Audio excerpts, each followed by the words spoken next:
The gunshot echoed across the plains as Sarah Blackwood pressed her back against the sun-warmed boulder, her tears falling faster than she could wipe them away. Colorado Territory, 1871, was no place for a woman alone at sunset, but here she was, stranded miles from the nearest settlement with nothing but a torn dress and shattered dreams to her name.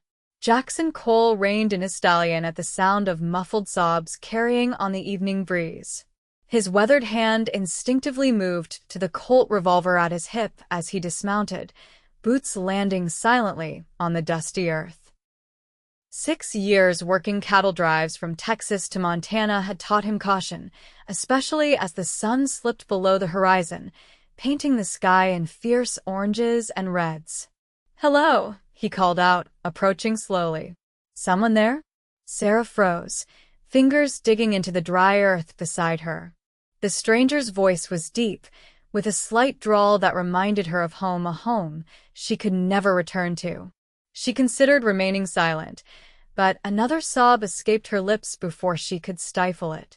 Jackson rounded the boulder and stopped abruptly. A young woman with copper hair tumbling from what had once been an elegant updo sat huddled against the rock, her green calico dress torn at the shoulder and spattered with what looked like blood. Her face, though streaked with tears and dust, possessed a delicate beauty that made his breath catch. "Madam," he said, removing his hat and dropping to one knee a respectful distance away. "You're hurt." Sarah lifted her chin, summoning what dignity she could. "I'm fine, sir. Please, just continue on your way." Jackson shook his head, his blue eyes scanning the horizon. "Can't do that. Sun's nearly down, and there's nobody should be out here alone this time of day. Especially not," he paused, choosing his words carefully, "especially not someone in distress." "I said I'm fine," Sarah insisted, attempting to stand but wincing as pain shot through her ankle. "That ankle says otherwise," Jackson observed, still keeping his distance. "I'm Jackson Cole. I've got a camp set up about a half-mile west. Nothing fancy, but there's food and clean water. You're welcome to rest there while you tell me who's after you." Sarah's eyes widened. "What makes you think someone's after me?" Jackson gestured to the tear in her dress, the smudge of gunpowder on her hands. "That's not the kind of trouble that follows a lady taking an evening stroll." Fresh tears welled in Sarah's eyes. She looked away, watching as the last sliver of sun disappeared below the endless horizon. "My name is Sarah Blackwood. And yes, someone is after me." Jackson extended his hand to her, weathered palm upward in the fading light. "Then we best not linger, Miss Blackwood." Sarah hesitated, studying his face, the kind eyes set in sun-weathered skin, the honest concern in his expression. She had trusted the wrong man once already today.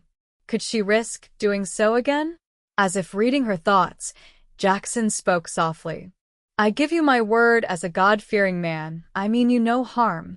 But we need to move before full dark." Something in his steady gaze convinced her. Sarah placed her trembling hand in his calloused one, feeling an unexpected warmth spread through her fingers as he helped her to her feet. The moment their hands touched, Jackson felt an odd sensation like glimpsing something just beyond the horizon. For an instant, he saw flashes of images he couldn't comprehend, a small cabin with smoke curling from the chimney, wildflowers in bloom, a child's laughter. He blinked, and the vision was gone, leaving him confused and slightly unsettled. "You all right to ride?" he asked, clearing his throat. Sarah nodded, though her ankle throbbed painfully. "I'll manage." Jackson led her to his horse, a tall bay stallion with intelligent eyes. "This is Thunder. He's gentle enough once he knows you." He cupped his hands to help her mount, then swung up behind her, keeping a respectful distance as he reached around to take the reins. As they rode in silence toward his camp, Sarah felt the steady rhythm of Jackson's breathing against her back. Despite her fear and exhaustion, she found herself drawing comfort from his solid presence, his unspoken promise of protection. Neither of them could have predicted how that simple act of kindness, a cowboy finding a woman crying at sundown and offering his hand, would change both their lives forever. Jackson's camp was modest but well-organized, the mark of a man accustomed to life on the trail. A small fire burned beneath a cast-iron pot, and a canvas tent was pitched beneath the protective branches of a cottonwood tree. His pack-horse, loaded with supplies, was hobbled nearby, grazing contentedly. He helped Sarah dismount, careful not to touch her more than necessary, then busied himself securing Thunder while she settled on a blanket near the fire. "Stew's been simmering since noon," he said, ladling the fragrant mixture into a tin plate. "Nothing fancy, but it'll fill your belly." Sarah accepted the plate gratefully, realizing she hadn't eaten since morning. "Thank you, Mr. Cole." "Jackson," he corrected, pouring her a cup of coffee before serving himself. "Mr. Cole was my father, and he's been gone 7 years now." They ate in companionable silence as full darkness descended, the vast canopy of stars emerging overhead. Jackson didn't press her for explanations, and Sarah appreciated his patience. Only when they had finished and he had refilled her coffee cup did he speak. "Whenever you're ready to talk, I'm ready to listen," he said simply. Sarah stared into the dancing flames, gathering her courage. "I was traveling on the Denver stagecoach," she began. "We stopped in Silver Creek for fresh horses. I was to continue on to my uncle's ranch outside Boulder." She swallowed hard. "That's where I met him. Samuel Winston." Jackson remained silent, his face impassive in the firelight. "He was charming, well-dressed. Said he was a mining investor heading to Boulder on business."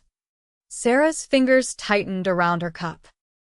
"He offered to escort me the rest of the way in his private carriage, said it would be more comfortable than the crowded stagecoach." "And you accepted," Jackson said, not unkindly. Sarah nodded, shame coloring her cheeks. "I should have known better. My father always warned me about trusting strangers too easily. But Samuel seemed so genuine." Her voice broke. "We were several miles out of town when he changed. Started talking about a claim he owned, how rich it would make him if he could just secure the deed properly. He needed a wife, he said. Someone to sign papers with him." Jackson's jaw tightened. "Forced marriage. He said we'd continue to Boulder afterward, that no one would ever know." Sarah's hand went to the torn shoulder of her dress. "When I refused, he became violent. Tried to." She couldn't finish the sentence. "You fought back," Jackson observed. "I grabbed his pistol from his coat. It discharged during the struggle. I don't think I hit him, but it startled him enough that I could jump from the carriage." Sarah looked up, meeting Jackson's gaze directly. "I ran until I couldn't run anymore. Found that boulder and hid. That's when you found me." Jackson nodded slowly. "This Winston fellow, you think he's still looking for you?" "I know he is," Sarah said with certainty. "He made it very clear what would happen if I tried to escape him." Jackson stood, adding wood to the fire. "We'll head out at first light. I know these territories well enough to avoid the main trails. I can get you to your uncle's ranch safely." "Why would you do that for a stranger?" Sarah asked. Jackson paused, seeming to consider his answer carefully. "My mother taught me that a man's character is measured by what he does when no one's watching. I couldn't live with myself knowing I left a woman alone and in danger." Sarah felt tears threatening again, but this time from gratitude rather than fear. "I have no way to repay your kindness. Seeing you safely to your family is payment enough," Jackson replied. He gestured to the tent. "You take the tent tonight. I'll keep watch by the fire." Sarah wanted to protest, but exhaustion was overtaking her. She limped to the tent, pausing at the entrance. "Thank you, Jackson. Truly." He tipped his hat in acknowledgement, his expression unreadable in the flickering firelight. As Sarah settled onto Jackson's bedroll, surrounded by the unfamiliar scents of leather, coffee, and pine, She expected sleep to claim her immediately. Instead, her mind kept returning to the moment Jackson had taken her hand. Despite her fear and pain, she'd felt something pass between them, a current of recognition she couldn't explain. How strange that in the midst of the worst day of her life, she'd found an unexpected moment of connection with a man she'd only just met. Outside, Jackson sat with his back against the cottonwood tree, rifle across his knees, watching the vast darkness beyond their small circle of firelight. He couldn't shake the vision he'd experienced when he'd taken Sarah's hand, those flashes of a future he'd never imagined for himself. 6 years of drifting from job to job, ranch to ranch, had taught him not to put stock in permanence. Yet something about Sarah Blackwood made him wonder if he'd been running from the wrong things all this time. Dawn broke crisp and clear, painting the eastern sky in delicate pinks and golds. Jackson had already broken camp, leaving only the fire burning with coffee brewing when Sarah emerged from the tent. She had done her best to mend her torn dress and had arranged her hair in a simple braid. Despite her circumstances, she carried herself with quiet dignity that impressed him. "Sleep well?" he asked, handing her a steaming cup. "Better than I expected," she admitted. "Thank you for the use of your tent." Jackson nodded, studying her in the morning light. Without the tear stains and terror of the previous evening, he could see she was even lovelier than he'd first thought, not in the painted, polished way of saloon girls, but with a natural grace that spoke of good breeding and gentle living. "Your ankle?" he inquired, noticing she was still favoring it. "Tender, but I can ride," she assured him. "Good. I'd like to cover as much ground as possible today." He hesitated. "Your uncle's ranch, what's it called?" "Pinecrest. It's along the North St. Vrain Creek, near Boulder." Jackson's eyebrows rose slightly. "Jeremiah Blackwood's place?" Sarah looked surprised. "You know my uncle?" "Know of him," Jackson clarified. "Drove cattle through his territory 2 seasons back. He's got a reputation as a fair man. Tough, but fair." Relief flooded Sarah's features. "He is. I haven't seen him since I was a child, but he's my father's brother. When my parents died of fever last spring, he wrote offering me a home." Jackson nodded, understanding better now. A young woman alone, traveling to the only family she had left, vulnerable to predators like Winston. The story was all too common in these territories. They broke their fast with hardtack and dried apples, then packed the remaining supplies. Jackson doused the fire and erased all signs of their camp with practiced efficiency. "We'll head northwest," he explained, helping Sarah mount Thunder before swinging up behind her. "It's rougher country, but less traveled. If this Winston fellow is searching the main trails to Boulder, we'll avoid him entirely." They rode in silence as the sun climbed higher, Jackson guiding Thunder through stands of aspen and pine, across shallow streams, always keeping to natural cover when possible. Sarah sat stiffly at first, conscious of the impropriety of their arrangement, but gradually relaxed as the miles passed uneventfully. By midday, they paused in a sheltered valley to rest the horses and eat a simple meal of jerky and the last of the dried fruit. Sarah watched as Jackson moved with quiet confidence, checking Thunder's hooves, adjusting the pack horse's load, scanning the horizon with practiced eyes. "Have you always been a cowboy?" she asked, curious about this man who had come to her rescue. Jackson settled beside her, stretching his long legs. "Since I was 16. Started as a stable boy in San Antonio, worked my way up to driving cattle. Been all over Texas, Kansas, Wyoming, Montana." He shrugged. "It suits me. No family waiting somewhere for you to return?" A shadow crossed his face. "My mother passed when I was 14. Father followed 3 years later. Had an older brother, but he fell at Shiloh." "I'm sorry," Sarah said softly. "The war took so many." Jackson nodded, his gaze distant. "What about you? Besides your uncle, any other family?" Sarah shook her head. My parents had me late in life. Mother always said I was their miracle. I had a happy childhood in Missouri until the fever came through last spring. She blinked away tears. They died within days of each other. Jackson was quiet for a moment. It's a hard thing, being the one left behind. Yes, Sarah agreed, struck by how simply he'd captured the essence of her grief. It is. Their eyes met, and for a moment, something deeper than words passed between them, a recognition of shared loss, of survival despite it all. The moment was broken by the distant sound of hoofbeats. Jackson was on his feet instantly, hand on his revolver. Stay here, he instructed, moving swiftly to higher ground for a better view. Sarah's heart pounded as she waited, straining to hear over the rushing of blood in her ears. When Jackson returned, his expression was grim. 3 riders heading this way. Can't be sure it's Winston, but we can't risk it. He quickly gathered their belongings. There's a line shack about 2 miles north. Old friend of mine uses it during hunting season. We'll hole up there until they pass.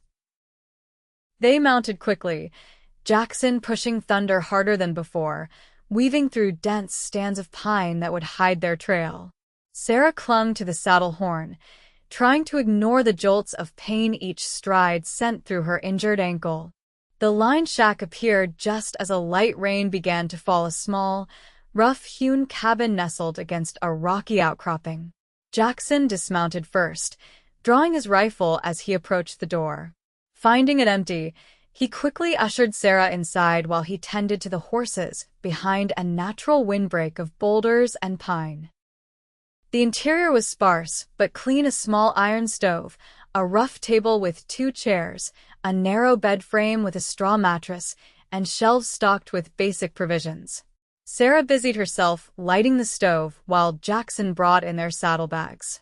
We should be safe here, he said, closing the door against the increasing rain. Cabin's hard to spot unless you know where to look. Sarah nodded, trying to mask her nervousness. The close quarters made her acutely aware of Jackson's presence in a way the open trail had not. He seemed to sense her discomfort and kept his distance, focusing on arranging their supplies and checking the cabin's perimeter. As the afternoon wore on, the rain intensified, drumming steadily on the roof. Jackson found coffee, beans, and salt pork in the provisions and prepared a simple meal, while Sarah sat by the small window, watching anxiously for any sign of pursuit. Your uncle, Jackson said as they ate. What's he like? Beyond being fair, I mean.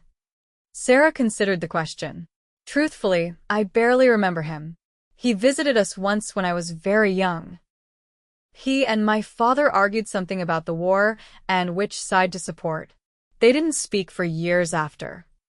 She sighed. His letter after my parents died was gruff but kind. He said a woman shouldn't be alone in the world if she has family who can provide for her. Sounds like a man with a proper sense of duty, Jackson observed. Yes, though I worry I'll be a burden. Sarah traced patterns in the condensation on her cup. I was raised to be a proper lady: piano, embroidery, French. Not exactly useful skills on a working ranch. Jackson's mouth quirked in a half-smile that transformed his serious face. I don't know. Might be nice to hear some piano after cattle calls and coyotes. Sarah found herself smiling back, warming under his appreciative gaze. And what about you? What will you do after you've delivered me safely to Pinecrest? The smile faded from Jackson's face. Haven't thought that far ahead. There's always work for a good hand this time of year. No place you call home? Jackson shook his head. Home is wherever I hang my hat for the season. That sounds lonely, Sarah said softly. It's simpler, he corrected. No attachments means no disappointments. Sarah wanted to challenge this philosophy but held her tongue. This man who'd risked himself to help her deserved her gratitude, not her judgment of how he lived his life. As evening descended, the rain continued unabated. Jackson insisted Sarah take the bed while he made a pallet on the floor near the stove. The small cabin grew cozy with shared warmth and the steady patter of rain outside. Sarah lay awake long after Jackson's breathing had deepened into sleep, watching his profile in the dying firelight. In the short time she'd known him, he'd shown her nothing but respect and kindness, expecting nothing in return. Such men were rare in her experience, and she found herself wondering about the life that had shaped him, what joys and sorrows had carved the lines around his eyes, what dreams he might have abandoned to become the solitary figure he now was. Eventually, lulled by the rain and the security of Jackson's presence, she drifted into sleep. She woke to sunlight streaming through the small window and the smell of coffee brewing. Jackson stood at the stove, his back to her, hair damp from washing. "Morning," he said, turning as she sat up. "Storm's past. Thought we'd get an early start." Sarah nodded, suddenly self-conscious of her rumpled appearance after sleeping in her clothes. "I'll just freshen up." Jackson tactfully stepped outside while she used the basin of water he'd left for her to wash her face and hands and attempt to bring order to her hair. By the time she emerged from the cabin, he had the horses saddled and ready. "No sign of those riders," he reported. "With luck, they've moved on." They traveled steadily through the morning, the landscape growing more rugged as they climbed into the foothills of the Rockies. Sarah marveled at the sweeping vistas, so different from the gentle rolling hills of her Missouri home. "It's beautiful," she breathed as they paused atop a ridge overlooking a verdant valley. "That it is," Jackson agreed, though when Sarah glanced at him, she found him looking not at the view but at her. He quickly averted his gaze, adjusting his hat. "Boulder's about a day's ride from here. Should reach your uncle's place by tomorrow afternoon." Sarah felt an unexpected pang at his words. Soon their journey would end, and Jackson would continue on his solitary way. The thought left her strangely bereft. They made camp that night in a protected hollow, the mountains rising majestically around them. After a meal of rabbit Jackson had shot earlier in the day, they sat by the fire, reluctant, it seemed, to end their last evening together. "May I ask you something, Jackson?" Sarah ventured. He nodded, his face half in shadow, half illuminated by the dancing flames. "When you took my hand that first evening," she said carefully, "did you feel anything unusual?" Jackson's eyes widened slightly, his posture becoming alert. "What do you mean?" Sarah hesitated, afraid of sounding foolish. "It might have been my imagination or the stress of the day, but I felt something, like a current passing between us. And for just a moment I saw." She trailed off, unsure how to describe the fleeting images that had passed through her mind. "What did you see?" Jackson asked, his voice uncommonly intense. "A cabin different from the line shack. Larger, with a porch, wildflowers. And I heard." She met his gaze directly. "I heard a child laughing." Jackson's breath caught audibly. "I saw it too," he admitted. "Thought I was losing my mind." "What do you think it means?" Sarah whispered. Jackson stared into the fire, conflict evident in his expression. "I don't know," he finally said. "I'm not a superstitious man, but my grandmother, she was half Cherokee, she used to talk about moments when the veil between what is and what could be grows thin. Said some people can glimpse what might come to pass." "You think we saw the future?" "A possible future," Jackson corrected. "One path among many." Sarah pondered this, watching the sparks from the fire spiral upward toward the stars. A strange path for two strangers to glimpse together.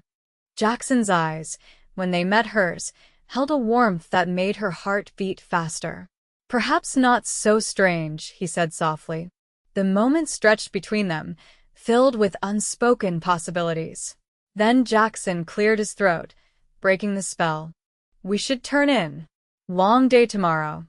Sarah nodded, retreating to her blanket with confused emotions swirling in her chest. The connection she felt to Jackson seemed to grow stronger with each passing hour, yet tomorrow they would part ways. What use was glimpsing a possible future that could never come to pass?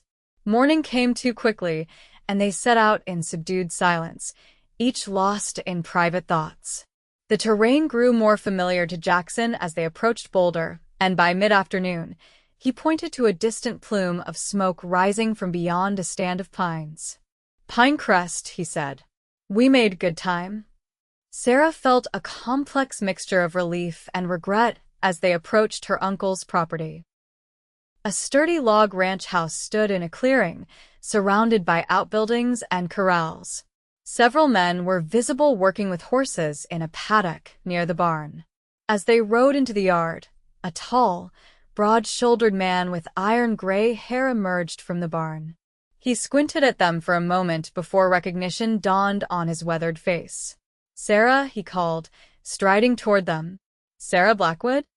"Uncle Jeremiah," Sarah confirmed as Jackson helped her dismount. Jeremiah Blackwood looked her up and down, taking in her trail-worn appearance with a frown. "You were due 3 days ago. Stage company said you never completed the journey." His sharp gaze shifted to Jackson. "And who might you be?" "Jackson Cole, sir." Jackson extended his hand, which Jeremiah took after a moment's hesitation. "I found Miss Blackwood in some difficulty and offered my assistance." "Difficulty?" Jeremiah's bushy eyebrows drew together as he turned back to Sarah.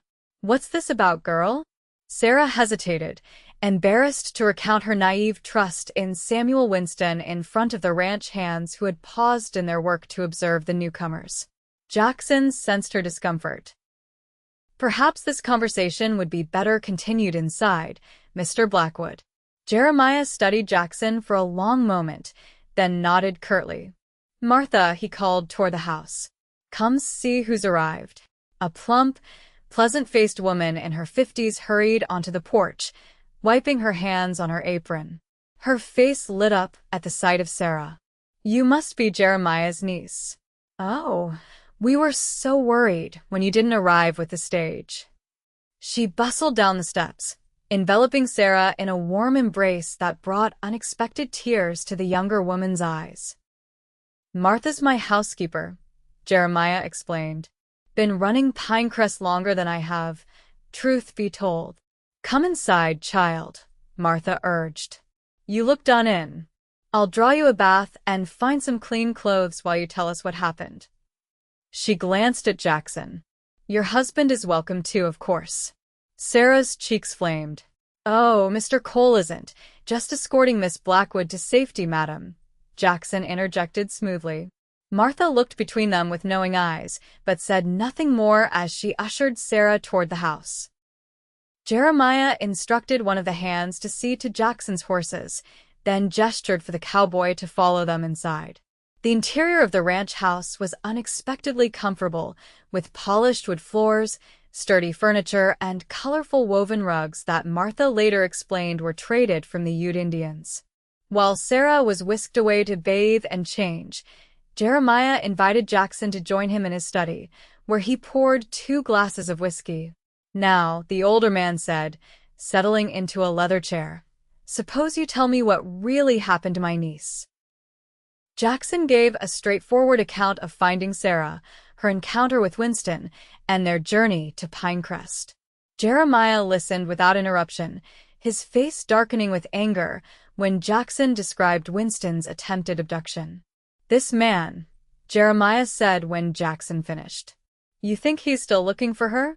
"Hard to say," Jackson admitted. "Men like that don't usually give up easily when their pride's been wounded." Jeremiah nodded grimly. "I've got 15 hands on this ranch, all loyal men who can handle themselves in a fight. Sarah will be safe here." He studied Jackson over the rim of his glass. "The question is, what are your intentions, Mr. Cole?" Jackson blinked, taken aback. "Sir, don't play dumb, son. I've been around long enough to recognize when a man looks at a woman the way you look at my niece." Jeremiah leaned forward. "Sarah's all the family I have left. Her father and I may have had our differences, but blood is blood. I aim to see her settled properly. I assure you, Mr. Blackwood, I've been nothing but respectful toward Miss Sarah, Jackson said stiffly. Never suggested otherwise, Jeremiah replied. But respect and attraction aren't mutually exclusive, are they? Before Jackson could formulate a response, the door opened and Sarah entered, transformed by her bath and fresh clothes. She wore a simple blue dress that brought out the color of her eyes, her copper hair neatly braided and coiled at the nape of her neck. She looked younger, somehow, and impossibly lovely. Jackson rose to his feet automatically, unable to mask his admiration. Martha appeared behind Sarah, beaming with satisfaction. Doesn't she clean up nicely? Supper will be ready in an hour. Mr. Cole, I've prepared the guest room for you. You'll stay the night, of course. I wouldn't want to impose, Jackson began. Nonsense, Jeremiah interrupted. Least we can do after you brought Sarah safely to us. Besides, there's a matter I'd like to discuss with you. Dinner was a pleasant affair, with Martha's excellent cooking and Jeremiah's surprisingly good company. The older man proved to be well informed about ranching operations throughout the territory and had strong opinions on everything from cattle breeds to water rights. Jackson found himself engaged in the conversation, impressed by Blackwood's knowledge and fair-minded approach to business. Sarah was quieter, watching the interaction between her uncle and Jackson with thoughtful eyes. When Martha brought out apple pie for dessert, Jeremiah finally broached the subject he'd hinted at earlier. Cole, I understand you're between jobs at present, he said, refilling Jackson's coffee cup. That's right, sir. As it happens, I'm short a foreman. Last one decided to try his luck in the gold fields. Jeremiah shook his head disapprovingly. Fool notion, if you ask me.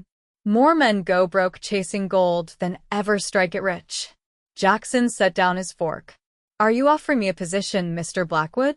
I'm considering it, Jeremiah corrected. I've made some inquiries while you were occupied with Martha's pie. Seems you've got a reputation as a hard worker and an honest man. Good with horses, better with cattle. Not prone to drinking or fighting. He paused. I value those qualities. Jackson glanced at Sarah, who looked as surprised as he felt. It's a generous offer, sir. But I should be clear I've never stayed in one place more than a season or two. Perhaps you never had sufficient reason to put down roots, Jeremiah suggested, his gaze sliding meaningfully toward his niece. Position comes with the use of a cabin on the property. Small but solid. Room enough for a man to start a family, should he be so inclined. Sarah's cheeks colored prettily, but she met Jackson's eyes steadily across the table. In that moment, the vision they'd shared by the campfire seemed to hang in the air between them: the cabin, the wildflowers, the sound of a child's laughter. Uncle, Sarah said gently, perhaps Mr. Cole would like time to consider your offer. Jeremiah harumphed but nodded. Fair enough. Sleep on it, Cole. We can talk terms in the morning. Later, as darkness settled over Pinecrest, Sarah found Jackson on the front porch, smoking a cigarette as he gazed at the star-filled sky. She hesitated in the doorway, then stepped out to join him, drawing her shawl around her shoulders against the evening chill. I hope my uncle didn't make you uncomfortable, she said. He can be rather direct. Jackson extinguished his cigarette. It's a quality I appreciate, actually. No misunderstandings that way. They stood in companionable silence for a moment, shoulders not quite touching as they looked out over the darkened ranch yard. Will you accept his offer? Sarah finally asked, her voice soft. Jackson turned to study her face in the silvery moonlight. Would you want me to? Sarah's breath caught at the directness of his question. It's not my place to, Sarah, Jackson interrupted gently. I'm asking what you want, not what's proper or expected. She met his gaze, finding courage in the warmth she saw there. When you found me by that boulder, I was certain my life was over, not literally, perhaps, but all my hopes for happiness seemed destroyed. I'd been foolish, trusting the wrong person, and I thought I'd pay for that mistake forever. She took a shaky breath. But then you held out your hand, And something happened. Something I can't explain. I felt it too, Jackson admitted. That glimpse of what could be. Is it possible? Sarah whispered. For two strangers to recognize something in each other so quickly? Jackson reached for her hand, holding it gently between his own. I've spent 6 years drifting, never staying anywhere long enough to form connections. It was easier that way after losing my family. No new attachments meant no new losses. His thumb traced circles on her palm. But these past few days with you have made me question everything I thought I knew about myself. What are you saying, Jackson? His eyes, earnest in the moonlight, held hers. I'm saying that vision we share doesn't have to be just a possibility. It could be a promise if you want it to be. Sarah's heart thundered in her chest. We barely know each other. We know what matters, Jackson countered. We've seen each other's character tested under pressure. That tells more about a person than years of casual acquaintance. He was right, Sarah realized. In their short time together, she'd learned Jackson was brave, honorable, and kind, qualities that couldn't be feigned in the situations they'd faced. I'm not asking for promises now, Jackson continued. Just time. Time to see if what we felt that first night could grow into something real and lasting. I'll take your uncle's offer, work hard to prove myself worthy of his trust. And yours. He paused. If that's what you want. Sarah looked up at him. This man who had rescued her in more ways than one, and felt certainty bloom in her heart. It's what I want, she whispered. Jackson's smile transformed his face, erasing years of solitude and careful distance. Slowly, giving her every chance to pull away, he leaned down and pressed his lips to hers in a kiss that was gentle yet filled with promise. When they parted, both slightly breathless, Sarah knew with absolute clarity that the future they had glimpsed together was not only possible but inevitable. The following months at Pinecrest unfolded like the pages of a book Sarah had always longed to read but never knew existed. Jackson proved himself an exceptional foreman, earning the respect of the ranch hands and Jeremiah's grudging approval. The small cabin he occupied at the edge of the property gradually transformed under his careful hands a fresh coat of whitewash, repairs to the roof and porch, flower boxes beneath the windows that Sarah helped plant with wildflower seeds. They courted properly, with Jeremiah as a watchful chaperone and Martha as an enthusiastic accomplice. Sunday rides across the ranch land, dinners at the main house, occasional trips into Boulder for supplies that inevitably included time for just the two of them to walk and talk, learning the contours of each other's lives and dreams. Sarah discovered that beneath Jackson's quiet exterior lay a man of surprising depth, well-read despite his lack of formal education, thoughtful about the world beyond the territories, possessed of a dry humor that could make her laugh until her sides ached. He, in turn, delighted in her quick mind, her resilience, and the gentle heart that had somehow remained intact despite her losses and hardships. In late autumn, with the aspens blazing gold against the mountains, Jackson asked Jeremiah for permission to marry Sarah. The older man, who had watched their relationship develop with keen eyes, gave his blessing with unexpected emotion. "You've proven yourself a man of substance, Cole," he said gruffly. "Sarah's parents would be pleased with her choice, I think." They were married in the Boulder church on the first Sunday of December, with Martha weeping happily in the front pew and Jeremiah walking Sarah down the aisle. The bride wore a gown of cream-colored silk that Martha had secretly ordered from Denver, and Jackson stood tall in a new black suit, his face alight with joy as he watched his bride approach. The vows they exchanged were traditional, but the meaning behind them ran deeper than either could express in words.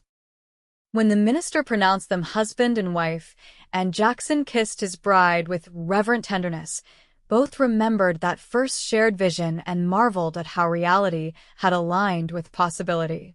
Their wedding night in the freshly renovated cabin was both awkward and beautiful, as such moments often are between two people learning each other in the most intimate way. Jackson's gentleness and Sarah's trust transformed initial nervousness into a profound connection that left them both changed, bound together by more than legal promises or physical desire. Winter settled over Pinecrest, blanketing the ranch in pristine white and keeping the newlyweds close to home. They established routines and traditions, weathered their first disagreements, and learned the dance of compromise that makes a marriage work. Sarah took over the ranch's accounts, discovering an aptitude for business that impressed both her husband and her uncle.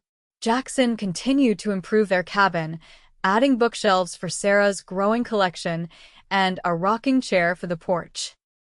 When spring arrived, bringing with it the birth of new calves and the first wildflowers, Sarah confirmed what she had suspected for several weeks. She was expecting their first child. Jackson's reaction to the news was everything she could have hoped for, his joy tempered only by a protective concern that amused and touched her in equal measure. "You're not made of porcelain," she reminded him when he tried to prevent her from helping Martha with the garden. "Women have been having babies since the beginning of time." "Not my baby," Jackson countered, his hand gentle on her still flat stomach. "Not my wife." Jeremiah, upon hearing the news, summoned the best doctor from Denver to ensure Sarah would have proper care throughout her pregnancy. The gruff rancher had softened considerably since Sarah's arrival, and the prospect of becoming a great uncle seemed to accelerate the process. As summer progressed and Sarah's condition became visible, she and Jackson often sat on their porch in the evenings, watching the sunset and talking about their child's future. "Boy or girl, doesn't matter to me," Jackson would say, his hand resting protectively over hers. "Just healthy and strong like its mother." "And kind and brave like its father," Sarah would add, leaning into his embrace. On a bright September morning, with the mountains standing sentinel in the distance, Sarah gave birth to a daughter they named Elizabeth. Joy Elizabeth for Jackson's mother, joy for the emotion that filled their hearts when they first held her. She had Sarah's copper hair and Jackson's blue eyes, a combination that enchanted everyone at Pinecrest, especially her great-uncle, who could often be found awkwardly cradling the infant while pretending to discuss ranch business with Jackson. Life settled into a new rhythm with Elizabeth at its center. The days were fuller, the nights shorter, but neither Sarah nor Jackson would have traded their exhaustion for the emptiness that had characterized their lives before they found each other. On Elizabeth's first birthday, with the ranch hands and neighboring families gathered to celebrate, Jeremiah made an announcement that stunned the young couple. "Pinecrest has been my life for 30 years, he said, raising his glass in a toast. "Built it from nothing, watched it grow. Never thought I'd willingly hand the reins to another." He looked at Jackson and Sarah, his eyes suspiciously bright. "But a man gets to thinking as he ages. Thinking about legacy and what truly matters." He cleared his throat. "So it's official as of this morning. Pinecrest passes to Sarah and Jackson upon my death, but they'll run it as full partners with me starting now." He raised his glass higher. "To family the ones we're born to, and the ones we choose." Later that night, after the guests had departed and Elizabeth slept peacefully in her cradle, Sarah found Jackson standing on their porch, looking out at the land that would one day be theirs. "Are you happy, my love?" she asked, slipping her arms around his waist and resting her cheek against his back. Jackson turned in her embrace, drawing her close. "Happier than I ever thought possible," he admitted. "Sometimes I wonder what would have happened if I hadn't heard you crying that evening, if I'd ridden on by." Sarah shuddered at the thought. "I don't want to imagine it." "We found each other against all odds," Jackson said, stroking her hair. "Sometimes I think we were always meant to." Sarah smiled, remembering their shared vision beside that first campfire. "Remember what you said about your grandmother's belief? That some people can glimpse what might come to pass." Jackson nodded, his eyes reflecting the starlight. "I think we did more than glimpse it," Sarah said softly. "I think we recognized it. And then we chose it." Jackson's kiss was tender with understanding. Every day, he murmured against her lips, "I choose you. I choose us." Inside their cabin, Elizabeth stirred and let out a small cry. They parted with reluctant smiles and went to tend to their daughter, moving together in the perfect harmony of two people who had found in each other not just love, but home. As the years passed, Pinecrest flourished under their joint stewardship. Two more children joined the family: James Jeremiah, born 2 years after Elizabeth, and Sarah Catherine, who arrived 3 years later. The original cabin expanded to accommodate their growing family, with Jackson adding rooms and Sarah overseeing the creation of gardens that rivaled any in the territory. Jeremiah lived to see all 3 great-nieces and nephews grow into childhood, becoming the indulgent grandfather figure none of them would otherwise have known. When he passed peacefully in his sleep at the age of 78, he left behind a legacy not just of a prosperous ranch, but of a family healed and whole. In their 40th year of marriage, with their children grown and starting families of their own, Sarah and Jackson often returned to the story of how they met the cowboy who found a woman crying at sundown, held her hand, and glimpsed a future he never expected. Providence, Jeremiah had called it once, in a rare philosophical moment. Destiny, Martha had insisted, always the romantic. But Sarah and Jackson knew it was something simpler and more profound: the courage to recognize love when it appeared, however unexpected its timing or circumstances, and the wisdom to embrace it with open hearts. On warm summer evenings, they still sat together on the porch of their home, watching their grandchildren play in the wildflower meadow where Elizabeth had taken her first steps, where James had built his first fort, where little Sarah had learned to name every bird that visited their land. And sometimes, in the golden light of sunset, Jackson would take Sarah's hand just as he had that first evening, and they would share a smile that needed no words, a smile that said, "This is the future we saw. This is the life we chose.